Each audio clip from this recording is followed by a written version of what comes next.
আসসালামু আলাইকুম এভরিওয়ান।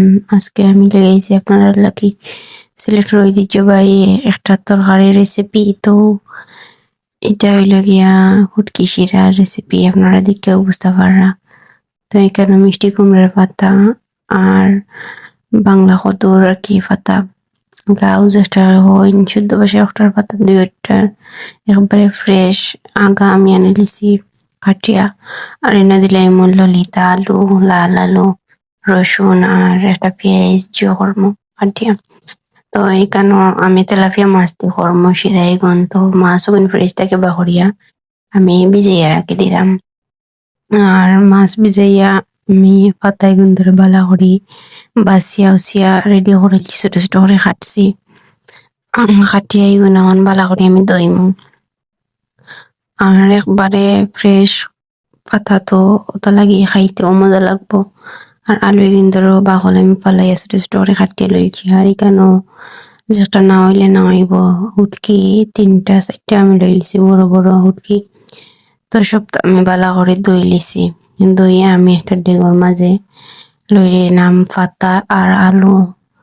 আর ইনো আমি পেঁয়াজের ডুঙ্গি দিমু কয়েকটা, আর বেশি করে রসুন দিছি, আর দিমু বেশি করে কাঁচামরিচ আর একটা নাগা। নাগা না ছাড়া না, নাগাই কোনো দিতাম না, আমি পরে দিমু। তো ইনো মরিচের গুঁড়া দিলাইছি, দিলাইছি হলুদ দাকি আর লবণ। আর ইনো কিছু দিতাম না। এখন আমি আগে থেকে হুটকি গুন্তরে জাল দিয়া পানি বাহনে রাখছিলাম। তো দিলে এরম পানিও গুণ একবারে পানি দিতাম না, উটকির পানি দিয়ে আর কি কিছু সময় জাল দিম। আর এগুন রাখি দিম, এগুন পরে আর পাতা গুন মজি আনলে দিম। আর মাছ কিন্তু আমি ছোট ছোট করে কাটি লিছি, কাটিয়া রাখে দিছি। তো সবটা দিয়ে আমি বয় দিলাম আগলির মাঝে ডেক। তখন দেখলাম পাতায় কিন্তু কি জালর, এখন একটু জাল হয়ে আনলে আমি কিন্তু বালা করি মজাই লাইমু। আর পাতায় কিন্তু যত বেশি জাল দিয়া মজাইমু অত বেশি মজা লাগবো। আর কত সুন্দর কালার দেখানি। তো পাতায় কিন্তু আমি একটা সময় জাল দিয়া মজাই লিছি, মজাইয়া এখন আমি দিলাই নামিনো তেলাপিয়া মাছ ওখান। মাছ দিয়া আমি আবার লাড়িয়া সারিয়া দিমু বালা করে, বেশি জোরে লাড়তাম না, আস্তে আস্তে উল্টে পাল্টিয়া দিমু, তাহলে মাছ ভাঙ্গি যাব। তো ইনো মাছের জাল হয়ে গেছে। আমি এখনো আগে যে অর্ধেক হুটকির পানি রাখছিলাম ওটাইন দিয়া আরো পরিমাণ মতো আর কি যত খুশি অত শিরা দেওয়া যায় তাত।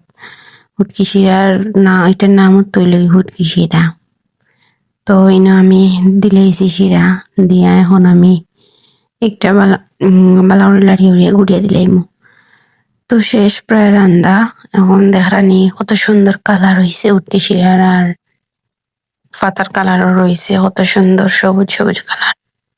তো হয়ে গেছে আমার এটা রান্দা। আর আমি যে আধা খানা কি ভিডিও করছি না, নাগামরিচ দিছি অর্ধেকটা রাখছি বাতুর লগে মাখাইয়া খাওয়ার লাগে। তো প্রায় হয়ে গেছে, এখন আমি লামাইয়া গরম গরম ভাত দিয়া আর হুটকির শিরাই ফুটাইন তোরে লই লিছি আমি একটা প্লেটও লইয়া, এখন আমি খাওয়া শুরু করবো।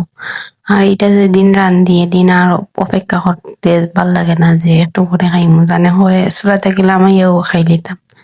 তো আলুরে মাখাইয়া হুটকি শিরার মাঝে সবচেয়ে মজার হইল কি আলুরে মাখাইয়া আর আমি খাওয়া শুরু করলাম। আর ফুটকি শিরা যদি আলু না হইতে মজা লাগে না। তো এখানে আমি দেখো কত সুন্দর হইছে কালার, আর খাইছি অত মজা হয়েছে গীতা কইতাম আপনারা রে। এটা সিলেটের সবচেয়ে ফেভারিট খানি হইল হুটকি শিরা। নাগা দিয়া হুটকি শিরা হইল সিলেটের সবচেয়ে ফেভারিট খানি। এটা বেগুন দিয়েও করা যায়, খালি বেগুন আলু দিয়েও করা যায়, পাতা দিয়ে করলে আরো বেশি মজা লাগে।